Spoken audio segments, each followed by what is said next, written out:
நம்மளுடைய ஒரே கொள்கை எதிரி பாஜக தான். நம்மளுடைய ஒரே அரசியல் எதிரி திமுக தான். எப்படி நம்மளுடைய ஒரே கொள்கை எதிரி, நம்மளுடைய ஒரே அரசியல் எதிரி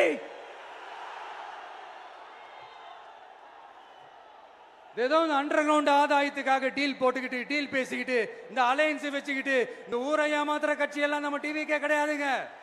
யாருக்காகவும் எதுக்காகவும் எந்த பயமும் கிடையாது. மாபெரும் பெண்கள் சக்தி நம்மளோட இருக்கிறாங்க, மாபெரும் இளைஞர்கள் சக்தி நம்மளோட இருக்கிறாங்க, ஒட்டுமொத்த தமிழ்நாட்டு மக்களுடைய சக்தி நம்மளோட நிக்கிறாங்க. அப்படி இருக்கும்போது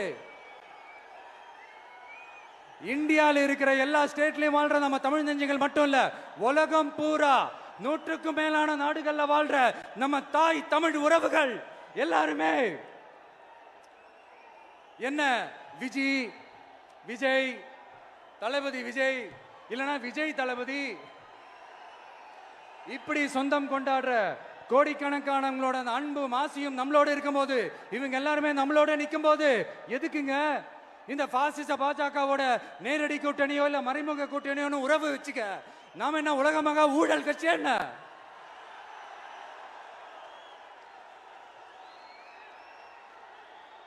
நம்மளை பத்தி சின்னதா ஒரு உண்மை ஒண்ணு சொல்லலாமா?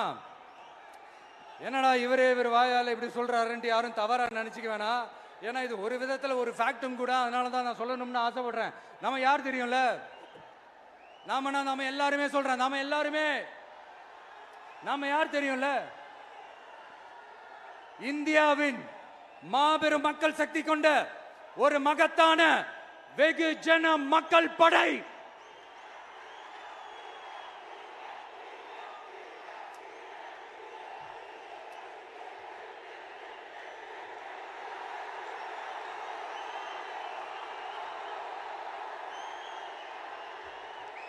அதனால நம்ம தலைமையில நாம் அமைக்க போற இந்த உண்மையான மக்களாட்சிக்கான அச்சாரமாக மாபெரும் மக்கள் சக்தியை அணி அணியாக நம்மளோட திரண்டு நிக்கிறப்போ இந்த அடிமை கூட்டணியில சேர வேண்டிய அவசியம் நமக்கு எதுக்குங்க? நம்மளுடைய இந்த கூட்டணி சுயமிழந்த கூட்டணியெல்லாம் இருக்காது, சுய மரியாதை கூட்டணியா தான் இருக்கும். இந்த ஒரு பக்கம் RSS கிட்ட அடிபணிஞ்சுக்கிட்டு, இன்னொரு பக்கம் மதச்சார்பற்ற கூட்டணின்னு இந்த மக்களை ஏமாத்துற கூட்டணியெல்லாம் நம்ம கூட்டணி இருக்காது.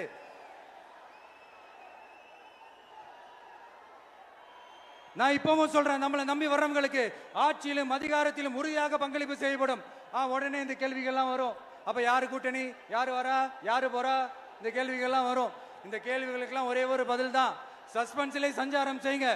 ஆனா ஒண்ணு, 2026ல 2 பேருக்கு நடுவுல தான் போட்டியே. ஒன்னு TVK, இன்னொன்னு DMK. இந்த போட்டி எப்படி இருக்க போதுன்னா, இந்த அலையன்ஸை வச்சு எப்படியாவது நம்ம தப்பிச்சிடலாம். என்ன இந்த பழைய இந்த மேத்தமேட்டிக்ஸ் அரித்மேட்டிக்ஸ் இதெல்லாம் வச்சு எப்படியாவது நம்ம தப்பிச்சிடலாம் அப்படின்னு நினைக்கிறவங்களோட அந்த கனவு ஒரு நாளும் மைப்படாது.